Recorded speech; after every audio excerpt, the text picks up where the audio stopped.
Communication can depict your ego, your mindset, your feelings. Communication, in fact, is an art to present your feelings in the most beautiful way possible, in the most assertive way possible. That's what communication is, and it do have a lot of power in it. Just like affirmations, your emotions feel different with rephrased conversations. That means if you had a conversation with someone, you come back to home and then you sit instead of leaving the conversation then and there itself, convincing yourself that okay, now it just already happened. So let's try to be little more communicative, little more assertive for the next time. Instead of convincing yourself that way, coming back and reflecting on your conversation, what exactly happened, how better I could have actually answered this rephrasing of your own conversation, reflecting on your own conversation, can actually start making you feel little better about yourself. If you use the rephrased sentences in the next conversation, the next time, then you start feeling little different, your emotions start feeling little different. So just like affirmations, your rephrased conversations will also shape how you feel about yourself. As I'm talking about affirmations, I want to give you an affirmation that actually adds power to your statement. But before that, I actually want to give you detailing about arguments, communication gaps, silent treatments. All these things happen when you start taking things personally. In fact, sometimes you're not the one who's actually taking things personally, it's them who are actually taking your skill set personally. So they start reflecting their insecurities in the form of communication gap, in the form of silent treatment, not actually giving you the leads at the right time. And we tend to take their insecurities, their reflection personally.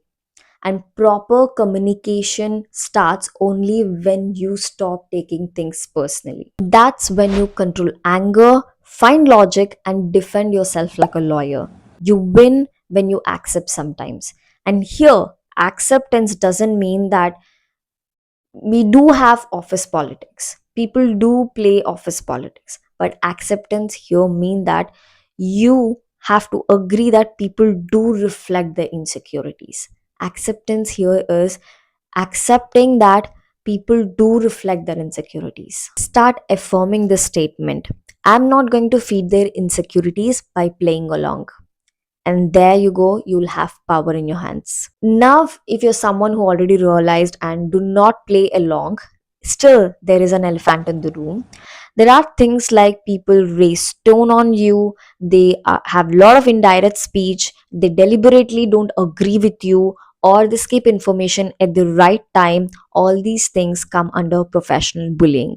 Well, all these conflicts become progress when psychology meets communication because problems shrink when spoken.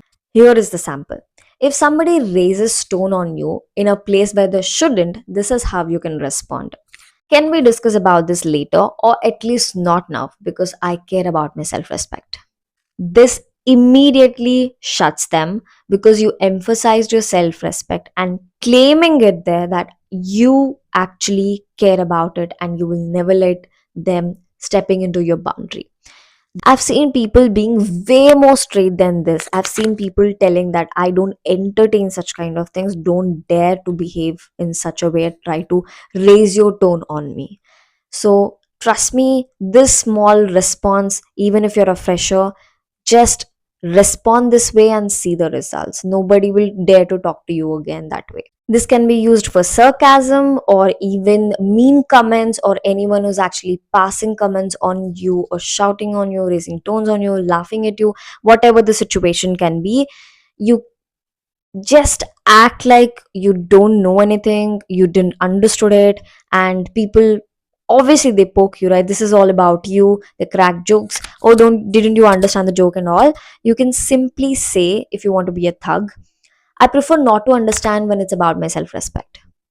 So yeah, leading to the next point, if we don't want to be a thug, always don't want to be a thug, That too, if the other person is really skillful. We don't want to be a thug, rather, we want to use collaborative communication. If the other person is really skillful and intelligent, if you come up with the statements like, I want to do this, or this is what how I did till date, nobody will peep in or jump in or give you a suggestion. Nobody will actually tell you what to do if you're not open for suggestions.